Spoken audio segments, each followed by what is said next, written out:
오늘은 슬기로운 요셉 생활이라는 제목으로 하나님의 말씀을 같이 한번 나눠보려고 합니다. 우리가 성경을 창세기를 보시면 아시겠지만은 아브라함, 이삭, 야곱 같은 경우에는 하나님이 나타나십니다. 하나님이 직접 나타나셔가지고 자, 난 너에게 복을 줄 거야. 너에게 어떠하게 할 거야. 그러니까 어디로 가라? 이쪽으로 가라. 애굽으로 내려가지 마라. 이렇게 해라. 저렇게 해라. 정말 우리가 신앙생활하면서 되게 바라는 그런 일들 있지 않습니까? 소위 말하는 직통 계시인데 사실 오늘날에는 이제 성령 하나님의 인도하심을 받아서 그 예언의 은사 같은 거죠. 어떻게 해라. 뭐 이렇게 해라. 저건 저렇게 해라. 이런 식으로 지금도 역사하시고 그렇게 은사를 또 받아서 다른 사람들에게 예언의 사명을 또 하시는 분들도 있습니다. 종종 받고 참 그런 거 보면은 하나님 그렇게 인도해 주시면은 좋겠다. 내 삶도 그렇게 하나님 좀 이렇게 나타나셔서 지시해 주시고 알려 주시면 좋겠다라고 생각을 합니다. 저도 바라고 우리 성도님들도 포기하지 마시고 꾸준히 기도하시면서 그런 하나님의 은사가 있기를 간절히 기도합니다. 그런데 중요한 것은 그런 은혜가 다 있었으면 저도 좋겠는데 성경에 보니까 하나님의 인도하시고 섭리하시는 방식이 다 그런 것만은 아니다라는 겁니다. 무슨 말이냐? 오늘 우리가 요셉의 내용을 다 읽지는 않았지만은 요셉의 인도하시는 그 하나님을 자세히 한번 읽어보세요. 성경에서 직통계시라고 할 수 있는 그런 본문이 하나도 나오지 않습니다. 어떤 거냐? 예를 들면은 이삭 같은 경우, 우리가 아브라함은 하나님이 아버지 집을 떠나라고 얘기한 그거 사건 아실 거고, 야곱은 돌베개 베고 자는 사건도 아실 거고, 그럼 이삭도 있었냐? 이삭도 있습니다. 한번 볼까요? 26장 2절 시작. 여호와께서 이삭에게 나타나 이르시되 애굽으로 내려가지 말고 내가 내게 지시한 땅에 거주해라. 이삭도 이런 말씀을 들었어요. 그런데 중요한 건 요셉에게 나타나 이르시되라는 표현이 있어요, 없어요? 없습니다. 그럼 요셉은 하나님이 인도하지 않았나? 라고 생각하실 수 있겠지만 잘 보십시오. 같이 한번 읽어보겠습니다. 시작. 여호와께서 요셉과 함께 하심으로 그가 형통한 자가 되어 그의 주인 애굽 사람의 집에 있으니 그의 주인이 여호와께서 그와 함께 하심을 보며 또 여호와께서 그의 범사에 형통하게 하심을 보았더라. 즉 직통 계시를 받든지 안 받든지 하나님 뭘 지시를 하든 안 하든 여호와가 동행하시고 여호와가 그 사람을 통해서 다른 사람에게 나타나시는 것에 지장이 있습니까? 없습니까? 전혀 없습니다. 아브라함과 이삭과 야곱은 그때의 필요에 따라서 그렇게 인도하신 거고 요셉은 그 필요에 따라서 그렇게 인도했다는 겁니다. 분명히 요셉은 아브라함과는 인도받은 방식과는 다른 방식으로 인도를 받고 있다는 겁니다. 어떤 위험을 미리 알려주거나 아내가 붙잡혀갔을 때에 마법 같은 기적을 통해서 빼내주시거나 그런 일이 요셉에게 있었습니까? 없었죠. 형들한테 야 너 형들 저기 양치고 있으니까 가가지고 도시락 갖다 주라고 가잖아요. 그럼 하나님이 나타나서 야 거기 가면 너 죽어. 거기 가면 너 구덩이에 빠져. 이렇게 알려주시면 되잖아요. 소위 말해서 보디발한테 잡혀갔을 때도 야 너는 내가 사랑하는 요셉인데 다시 돌려보내 라고 하시면 되잖아요. 그런데 그런 방식으로 하나님 인도하십니까? 아니요. 하나님은 요셉의 그 당한 어려움을 그대로 놔두십니다. 요셉은 그 어려움 속에서 그 환난 속에서 그 고난 속에서 그 당한 일 가운데에서 하나님을 부여잡고 살아가는 법으로 하나님께 인도되고 있다는 걸 오늘 아셔야 됩니다. 요셉은 17살의 나이입니다. 그동안에 아버지에게 특별하게 편애를 받으면서 채색 옷을 입고 있었던 아이입니다. 오냐오냐 잘 컸습니다. 그런데 하루아침에 뭐로 팔리는 겁니까 지금? 갑자기 어느 날 생각지도 못한 것처럼 노예로 팔려가는 인생입니다. 이거는 그냥 우리가 한 줄로 읽으니까 되게 힘들었겠구나 이 정도지. 예를 들어서 보겠습니다. 지금 뉴스를 보면 아프가니스탄 사태 아십니까? 군인이고 대통령이고 다 나라를 버리고 도망갔어요. 탈레반이 지금 아프가니스탄을 점령했습니다. 그러면서 옛날에 PS총처럼 자기를 향해서 총을 쐈을 거 아닙니까? 어떤 사람 다 잡아가지고 지금 죽이는 중입니다. 그런데 그 부모는 지금 국경선도 막혀있고 교통도 다 막혀있어요. 미군이 떠나는데 아무도 도와주지 않아요. 그러니까 어떤 상황이 됩니까? 자기는 죽더라도 애들은 살리겠다고 너머로 깐난쟁이를 던지는 거예요. 그럼 그 건너편에 있는 군인들이 받아주는 거예요. 잘 보세요. 그 아이는 던졌지만 그 아이의 앞으로의 미래는 어떨까요? 그 아이의 미래는 어떨까요? 또 있습니다. 여기 코로나로 많이 힘든데 정말로 감사하게 우리는 지금 코로나 걱정은 되지만은 사실 걸려봤자 좀 아프면은 산소 막 호흡이 안 되고 그러면 어디로 갑니까? 특별진료소에서 다 치료받고 우리는 나옵니다. 지금 근데 동남아시아 같은 경우에는 의료 붕괴가 됐습니다. 코로나 걸리면 어때요? 병원에서 가지도 못하고 병원에서 받아주지도 않고 그냥 길바닥에 앉아있다가 산소통도 없어서 헐떡이다가 죽는 사람이 많아요. 죽으면 그때 시체 처리만 있어요. 지금 다른 데는. 다른 나라는. 그러니까 거기는 코로나 걸리면 뭐예요? 죽는 겁니다. 지금 우리나라 코로나 사망률이 0.02%지만은 그쪽 같은 데는 지금 코로나 사망률이 걸리면 10%까지 올라갔습니다. 그런데 중요한 거는 태국에서 어떤 부모가 코로나에 걸렸는데 시체 처리반에 가가지고 이제 죽었으니까 끄대 오는데 그 옆에 누가 있어요? 아들, 딸 2명이 있는 거야. 유치원 다니는. 그 아이는 이제 어떻게 됩니까? 하루아침에 그렇게 살아야 되는 겁니다. 이런 비슷한 삶을 지금 누가 시작합니까? 요셉이 시작하는 겁니다. 오늘날 요셉처럼 그냥 어떤 닥쳐온 비극, 정말로 감당할 수 없는 인생의 어려움, 그런 슬픔 속에서 겨우겨우 살아가는 삶들이 있습니다. 그런데 그 삶의 중요한 것은 하나님이 아브라함과 이삭과 야곱처럼 나타나신 것처럼 야 이렇게 가라, 아 이렇게 한 것은 너를 애굽의 총리로 삼기 위해서야, 이런 식으로 말하는 경우가 있지만은 없는 경우도 있다라는 겁니다. 요셉은 지금 하나님이 침묵하고 계십니다.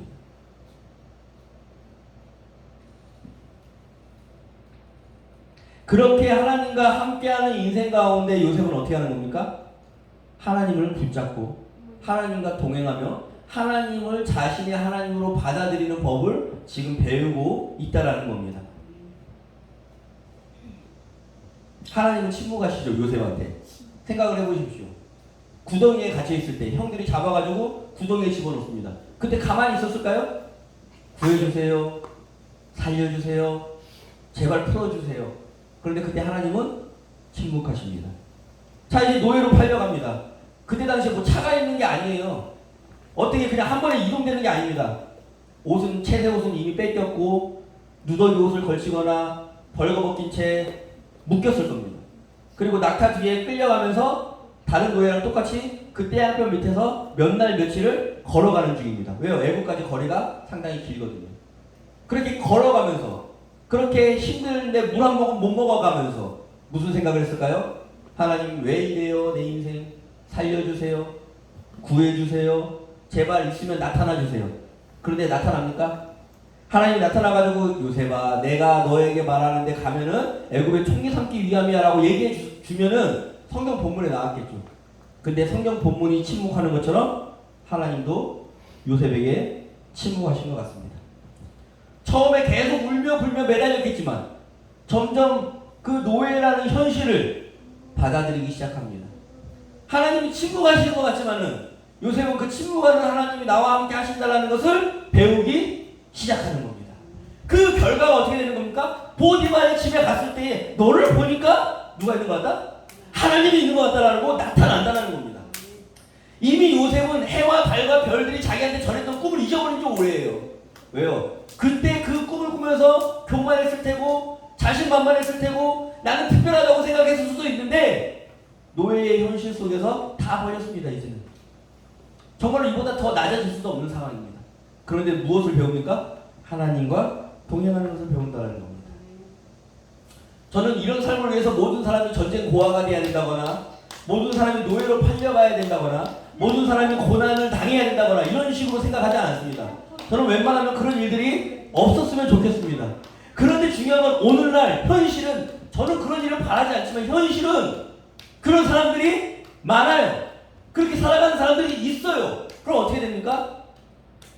나는 이해를 못하겠지만은 그 삶 안에 누가 계시다? 하나님이 계시다. 그 사람 안에 하나님이 인도하시는구나. 누굴 보니까? 요셉을 보니까 말입니다. 그렇게 살았을 때에 그냥 그 삶을 산다고 다 되는 게 아닙니다. 그 삶을 살면서 그 하나님을 적극적으로 붙잡고 그 하나님과 동행하는 삶이 되었을 때에 어떻게 나타나냐? 다른 사람들이 안다라는 겁니다.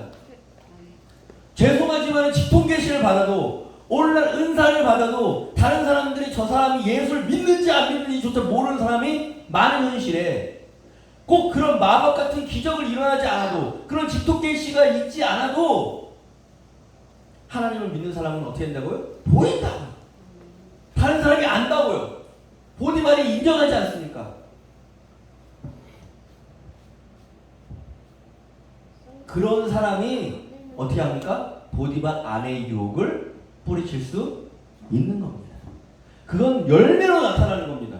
지금 요셉이 하나님의 음성을 들었다거나 요셉이 하나님을 이를 통해서 어떤 옛날에 아브라함이 그 아내를 빼앗겼을 때 그 왕한테 나타나는 것처럼 하나님이 그런 마법 같은 일을 보여줬다거나 그런 일이 하나도 없어요. 노예예요. 그냥 죽이면 죽을 수밖에 없는 노예예요.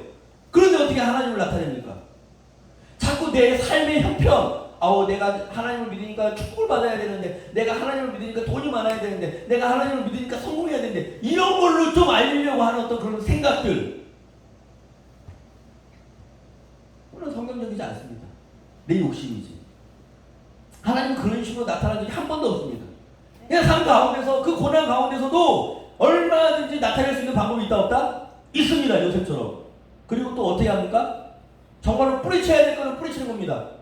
왜요? 그때 당시 노예로서 보디발 아내의 유혹에 넘어가 주면 그때 당시 현실 속에서는 잘 될 거잖아요. 성공할 수 있잖아요. 거기서 편하게 홀로실 수 있었어요. 그런데 어떻게 합니까? 이건 아닙니다.